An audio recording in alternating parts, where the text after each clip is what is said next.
Cockroach में reproduction कैसे होता है? तो कॉकरोच के पास 2 सेक्स होते हैं और दोनों सेक्स के रिप्रोडक्टिव ऑर्गन फुली डेवलप होते हैं। बात करते हैं मेल रिप्रोडक्टिव सिस्टम की, तो ये 2 टेस्टिस के बने होते हैं। 4th और 6th एब्डोमिनल सेगमेंट में ये लोकेटेड होते हैं। प्रत्येक टेस्टिस से वाश डिफरेंस इमर्ज करता है यानी निकलता है। वाश डिफरेंस क्या करते हैं? तो इजैकुलेटरी डक्ट में इंटर करते हैं थ्रू द सेमिनल वेसिकल्स। फिर आता है मेल गेमेनोपोर इजैकुलेटरी डक्ट के थ्रू ही रीच करते हैं। मेल की अगर बात करें तो जो गोनोपोर होता है वो इजैकुलेटरी डक्ट का ओपनिंग होता है, यह एनएस के वेंट्रल साइड में लोकेटेड आता है। फिर आता है एसेसरी रिप्रोडक्टिव ग्लैंड। ये क्या है? तो ये एक मशरूम शेप जैसा ग्लैंड है जो कि 6th और 7th एब्डोमिनल सेगमेंट में पाया जाता है। फिर हम आते हैं मेल गोनोफाइसिस या फिर फेलोमेयर्स पे। ये एक्सटर्नल जेनिटिलिया को रिप्रेजेंट करते हैं। फिर बारी आती है फेलोमियर की, तो ये काइटिनस एसिमेट्रिकल स्ट्रक्चर है जो कि मेल गोनोपोर को घेरे रहता है। अब स्पर्म्स इसमें कैसे रहते हैं? तो एकदम एक दूसरे से बंडल में चिपके हुए रहते हैं, सेमिनल वेसिकल में स्टोर रहते हैं। इन्हीं बंडल को हम स्पर्माटोफोर कहते हैं। जब कॉपुलेशन होता है तो ये सारे बंडल्स जो है, ये सारे स्पर्म्स बाहर आ जाते हैं। स्पर्माटोफोर क्या है? तो ये क्लम्प है, यानी एक तरह से कहें तो ढेला है स्पर्म का, जो कि एक दूसरे से चिपके होते हैं और जब इजैकुलेशन होगा तभी ये रिलीज़ करेंगे। फीमेल रिप्रोडक्टिव सिस्टम की बात करें तो ये जो है 2 लार्ज ओवरी का बना होता है और ये होता कहाँ है? तो 2nd to 6th abdominal segment में। प्रत्येक ओवरी जो है 8 ओवेरियन ट्यूब्यूल का बना होता है।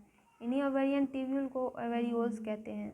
प्रत्येक ओवेरियोल एक डेवलपिंग ओवरी का बना होता है। प्रत्येक ओवरीज का ओविडक्ट ज्वाइन करता है और एक सिंगल मीडियन ओविडक्ट बनाता है, इसे विजाइना भी कहते हैं। जेनेटल चैम्बर को ये एक्सेस प्रदान करता है। जेनेटल चैम्बर एक्सेस होता है थ्रू ए पेयर ऑफ स्पर्माथेका।